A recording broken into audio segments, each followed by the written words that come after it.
கன்னி ராசி செப்டம்பர் மாதம் 2024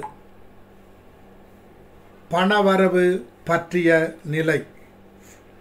9 குடைய சுக்கிரன் ராசிக்கு வருவதால், குரு பார்வை விழுவதால், பாக்கியஸ்தானத்தில் குரு இருப்பதால், குரு சுக்கிரன் வீட்டில் இருப்பதால், தனஸ்தானாதிபதியான சுக்கிரனை குரு பார்ப்பதால், திரிகோணங்கள் பலம் ஆவதால், கேந்திராதிபதி குரு திரிகோணம் பெறுவதால், திடீர் தனவரவு, குறைவில்லாத பணவரவு, தொழில் மூலம் தனவரவு, வெளிநாட்டின் தொடர்பால் தனவரவு, தந்தை தாயால் தனவரவு, உறவுகளால் தனவரவு, மனைவியால் தனவரவு, நண்பர்களால் தனவரவு, கூட்டாளிகளால் தனவரவு,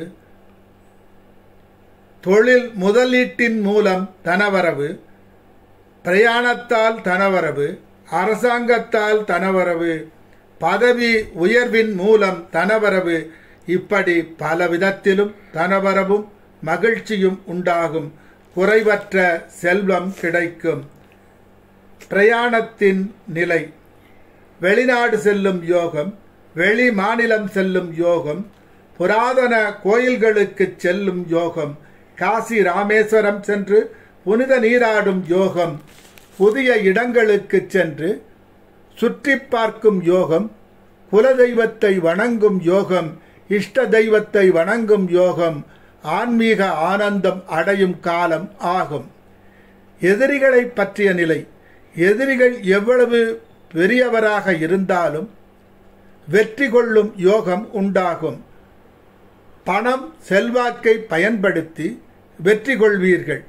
6ஆம் இடத்தில் சனி இருப்பதால், ராசியில் சுக்கிரன், குரு 9இல் இருப்பதால், யார் எதிர்த்தாலும் வெற்றி உங்களுக்குத்தான். யாமிருக்க பயமேன் என்று முருகன் அருள் கிடைத்த வண்ணம் இருக்கும். உதவியை பற்றிய நிலை. நண்பர்கள், அரசாங்கம், விஐபிகள் உதவி கிடைத்து மகிழ்ச்சி அடைவீர்கள். தாய் தந்தை உதவி கிடைக்கும். தொழில் பற்றிய நிலை. தொழிலில் அவ்வப்போது உங்களுக்கு கீழே வேலை செய்பவர்களால் பிரச்சனை தோன்றி அதை சரி செய்து விடுவீர்கள். பிற்கால முன்னேற்றத்திற்காக முதலீடு செய்வீர்கள்.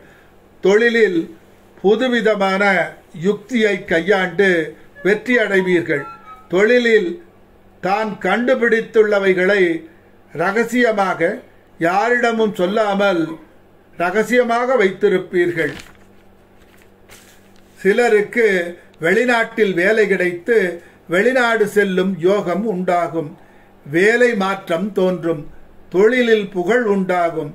பதவி உயர்வு கிட்டும். முன்னேற்றம் உண்டாகும்.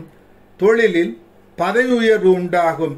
இதுவரை வேலை இல்லாது இருந்தவர்க்கு வேலை கிடைக்கும். தொழிலில் மேலும் மேலும் வளர்ச்சி உண்டாகும். புதிய தொழில் சொந்தமாக அமையும். கணவன் மனைவி உறவு பற்றிய நிலை. ராசியில் கேது, 7ஆம் இடத்தில் ராகு, அயன சயன சுகஸ்தானம் வலுப்பெற்ற நிலை.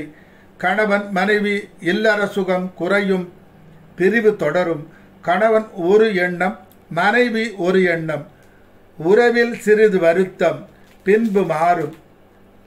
மன வருத்தங்கள் வந்து வந்து போகும். தந்தை மகன் கருத்து வேறுபாடு தோன்றி பின்பு மாறும். செலவு பற்றிய நிலை. குலதெய்வம், இறைப்பணி செலவு, ஆடம்பர செலவு, சந்தோஷ செலவு, மருத்துவ செலவு, பிரயாண செலவு, குழந்தைகளுக்கான செலவு, உறவினர்களுக்கான செலவு வரும். எல்லாம் நன்மைக்கே. கௌரவ செலவு உண்டாகும். ஆடை ஆபரண செலவு, தர்ம செலவு, புண்ணிய செலவு உண்டாகும். கவனமாக இருக்க வேண்டிய நிலை. பணத்தில் கவனம், கொடுக்கல் வாங்கலில் கவனம், வேலையில் கவனம். விலக்க வேண்டியது பற்றிய நிலை. சோம்பேறித்தனத்தையும் பின்பு செய்து கொள்ளலாம் என்ற எண்ணத்தையும் கோபமான பேச்சையும் இரவு பயணத்தையும் தவிர்க்கவும். வணங்க வேண்டிய தெய்வங்கள் லட்சுமி நாராயணன், திருப்பதி வெங்கடாஜலபதி, முனீஸ்வரர். உங்களின் யோக நட்சத்திர தாரை நட்சத்திரத்தில் வணங்கி வர மேலும் மேலும் நன்மை உண்டாகும்.